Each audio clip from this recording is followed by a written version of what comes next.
মাথাপিছু আয় হলো অর্থনীতির একটি সূচক, যা দ্বারা একটি দেশের একজন মানুষের বার্ষিক গড় আয়কে নির্দেশ করা হয়। ইংরেজিতে একে বলা হয় পার ক্যাপিটা ইনকাম। আধুনিক পৃথিবীর জীবনযাত্রার সাথে মাথাপিছু আয়ের বিষয়টি জড়িয়ে আছে প্রতিটি ক্ষেত্রে। বিশেষ করে বেশি আয়ের সাথে অনুকূল সম্পর্ক রয়েছে জীবনযাত্রার মানের। আর তাই আমাদের আজকের ভিডিও উপলক্ষে আপনাদের সামনে তুলে ধরব মাথাপিছু আয় বনাম জীবনযাত্রার মান সম্পর্কে। তাহলে দেরি না করে চলুন শুরু করি আমাদের আজকের ভিডিও। করোনার কারণে বিশ্বজুড়ে বেড়েছে দারিদ্রতা, সেই সাথে বেড়েছে মাথাপিছু আয়, কিন্তু তবুও চারিদিকে যেন শুধু হাহাকার। তাহলে এখন প্রশ্ন হলো, এই পরস্পর বিপরীত অবস্থানের আসলে সঠিক ব্যাখ্যা কী? মাথাপিছু আয় যখন বৃদ্ধি পেয়েছে, তাহলে সেক্ষেত্রে দারিদ্রতা কেন বাড়বে? এমন ধরনের প্রায় সকল প্রশ্নের সুস্পষ্ট সমাধান জানতে সবার আগে জানা প্রয়োজন মাথাপিছু আয় কী এবং জীবনযাত্রার মান কী।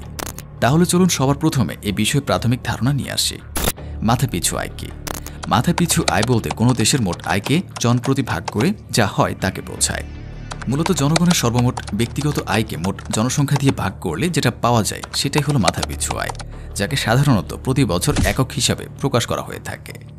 জীবনযাত্রার মান কী? অপরদিকে জীবনযাত্রার মান বলতে বোঝায় কোনো দেশের সম্পদের পরিমাণ, মানুষের আয়, চাহিদা, আর্থসামাজিক অবস্থানকে। সাধারণত জীবনযাত্রার মানে অনেকগুলো উপাদান রয়েছে। সেগুলো হলো চাকরির বাজার, কর্মক্ষমতা, শ্রেণী বৈষম্য, মুদ্রাস্ফীতি, ক্রয় ক্ষমতা, সেবার ব্যয়, শিক্ষার সহজলভ্যতা, রাজনৈতিক স্থিতিশীলতা, ধর্মীয় স্বাধীনতা, জাতীয় অর্থনৈতিক প্রবৃদ্ধি সহ প্রভৃতি। এসব কিছুর উপর ভিত্তি করে বলতে পারেন বেঁচে থাকার মানদণ্ড আমাদের জীবনের মানের উপর নির্ভর করে। তবে জীবনযাত্রার মান সাধারণত হিসেব করা হয় মাথাপিছু আয় ও দারিদ্রতার হার দিয়ে। এবার চলুন শুরু করি মাথাপিছু আয় বনাম জীবনযাত্রার মান সম্পর্কিত মূল আলোচনা পর্ব। বলা যায়, জন্মের পর থেকে বাংলাদেশকে স্বল্পোন্নত দেশের তালিকায় দেখতে দেখতে আমরা বড় হয়েছি। তবে কিছু সময় পূর্বে আমাদের এই দেশকে উন্নয়নশীল দেশ হিসাবে অভিহিত করা হতো। কিন্তু আজ বহুদিনের আগল ভেঙে ফেলে স্বল্পোন্নত বা নিম্ন আয়ের দেশের তালিকা ছেড়ে সামনের দিকে এগিয়ে যাওয়ার আকাঙ্ক্ষায় ব্যস্ততম বাংলাদেশ রাষ্ট্র। আর তাই বর্তমানে উন্নত দেশের তালিকায় অবস্থান করছে আমাদের এই দেশ। বেড়েছে মাথাপিছু আয়, সেই সাথে বেড়েছে দারিদ্রতা। আর এর অন্যতম কারণ একের পর এক আগমনকৃত উচ্চমূল্যের পণ্য। আমরা ইতিমধ্যে জেনেছি যে জীবনযাত্রার মান মূলত নির্ভর করে চাকরির বাজার, কর্মক্ষমতা, ক্রয় ক্ষমতা, মুদ্রাস্ফীতি সহ বিভিন্ন বিষয়াবলীর উপর। আর তাই একটি দেশে যখন এসব বিষয়গুলির উপরে একের পর এক প্রভাব পড়তে থাকে, তখন বিরূপ পরিস্থিতির সৃষ্টি হয় সেই দেশে। আর এটা সম্পূর্ণ গিয়ে পড়ে সাধারণ জনগণের উপর। মূলত এই কারণেই একটি দেশের গড় মাথাপিছু আয় অধিক হওয়া সত্ত্বেও বৃদ্ধি পায় দারিদ্রতা। আর এটা আপনারা খুব ভালোভাবে উপলব্ধি করতে পারবেন যদি বাংলাদেশ সরকার বর্তমান অবস্থার দিকে একটু ভালোভাবে নজর দেন। এই যে সর্বশেষ যে খবরটি ছড়িয়েছে পুরো বিশ্বে, ডিজেল ও কেরোসিনের দাম এখন আর আগের মতো নেই, মূল্য বেড়েছে আবারও। যার প্রতিক্রিয়ায় বর্তমানে বাসের ভাড়া ইচ্ছে মতো বাড়ানো একটি ঘটনা ঘটেছে। আর দেশ জুড়ে তোলপাড় শুরু করে দিয়েছে এই নিউজটি। যদিও বিআরটিএ বাড়তি ভাড়া নিয়ন্ত্রণে আনার চেষ্টা করছে, তবে তা কতটুকু সফল হবে তা নিয়ে এখনও আশঙ্কা রয়েছে। কারণ অতীতে বাস মালিকদের নিয়ন্ত্রণ করা গেছে এমন কোনো নজির নেই বললেই চলে। আর যদি বাসের ভাড়া এভাবে বৃদ্ধি পায়, তাহলে স্বাভাবিকভাবে গ্যাসে চলা বাসের ভাড়াও বাড়িয়ে দেবে মালিকরা। এটা তো আমাদের আর বুঝতে বাকি নেই, যার প্রভাব সম্পূর্ণ গিয়ে পড়বে সাধারণ জনগণের উপর। এ তো কিছুদিন আগে কয়েকজন অর্থনীতিবিদ এবং বাজার বিশ্লেষকরা জানিয়েছে যে ডিজেল ও কেরোসিনের দাম বাড়ার একটি চেইন রিঅ্যাকশন রয়েছে। তেলের দাম বেড়ে যাওয়ায় মানুষের যাতায়াত ভাড়া বেড়ে যাবে, আর যাতায়াত ভাড়া বেড়ে গেলে পণ্য পরিবহন খরচ বাড়বে, ফলে পণ্যের দাম আরও বেড়ে যাবে। বিশেষ করে ভোগ্য পণ্যের দাম খুব দ্রুত বৃদ্ধি পাবে। পরবর্তীতে কৃষি পণ্যের উৎপাদন খরচ বাড়বে, ফলে কৃষি পণ্যেরও দাম বাড়বে। আর এভাবে মূলত দুই ধরনের প্রভাব পড়বে আমাদের উপর। একটি হলো উৎপাদন এবং আরেকটি হলো পরিবহন। এক কথায় এভাবে চলতে থাকলে পরিবহন এবং উৎস খরচ দুইটাই অতিরিক্ত হারে বেড়ে যাবে। সেই সাথে অন্য শিল্প উৎপাদনের খরচও বাড়বে। আর যেসব পণ্যের উপর সরাসরি তেলের কোনো প্রভাব নেই তাদেরও দাম বাড়বে, কারণ যিনি ভোক্তা তাদের একটি অংশ বিক্রেতা ও উৎপাদনকারী। আর তাই সব কিছুর প্রভাব সবার উপরে পড়ে সব কিছুরই দাম বৃদ্ধি পাবে। সবশেষে এই সব কিছুর সবটা প্রভাব গিয়ে পড়বে জীবনযাত্রার উপর। এই যে ডিজেল ও কেরোসিনের দাম অতিরিক্ত হারে বৃদ্ধি পাচ্ছে, বিভিন্ন পণ্যের দাম বেড়ে যাচ্ছে, আর ইত্যাদি সবকিছু মিলিয়ে বার্ষিক আয় গিয়ে দাঁড়াচ্ছে অনেক অনেক উপরে, কিন্তু সাধারণ জীবনযাপনের 12টা বেজে যাচ্ছে। আর এটা যদি আপনারা সঠিকভাবে উপলব্ধি করতে পারেন, তাহলে বুঝতে সক্ষম হবেন মাথাপিছু আয়ের সাথে জীবনযাত্রার মান কিভাবে বিপরীত অবস্থান করছে। এবার চলুন ভিডিও শেষ পর্যায়ে গিয়ে জেনে নেই কিছু সংস্থার উপস্থাপিত বক্তব্যগুলো। মাথাপিছু আয় আর জীবনযাত্রার মান নিয়ে তারা কি বলছে।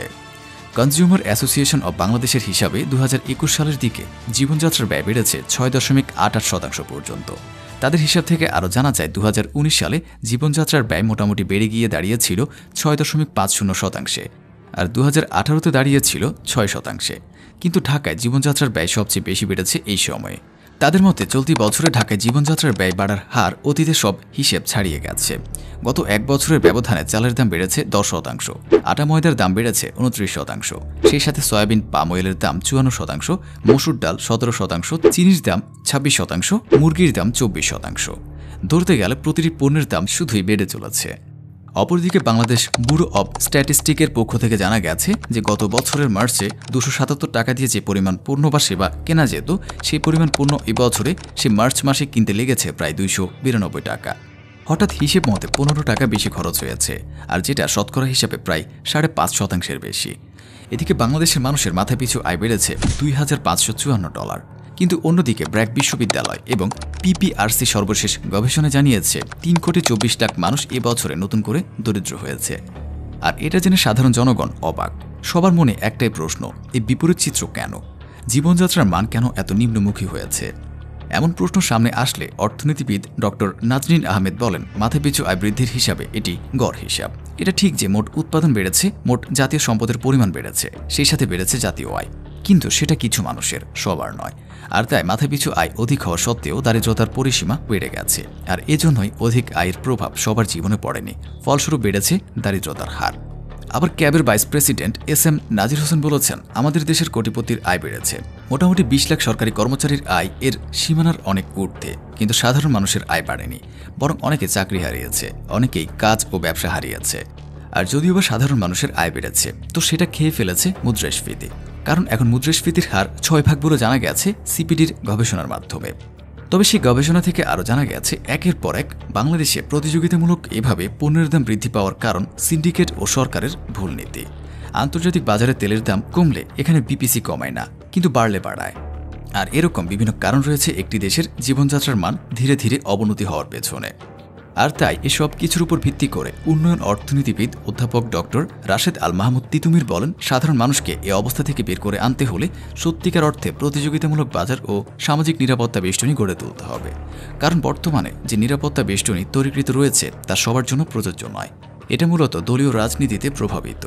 আর তাই মাথাপিছু আয় বৃদ্ধির বিশ্বব্যাংক প্রভাবিত হিসেব নিয়ে মানুষের প্রকৃত অবস্থা বোঝা যাবে না। মূল কথা, প্রকৃত অর্থেই সবার আয় বাড়তে হবে, কর্মসংস্থানের ব্যবস্থা করতে হবে, তবেই সম্ভব উন্নত জীবন ব্যবস্থা।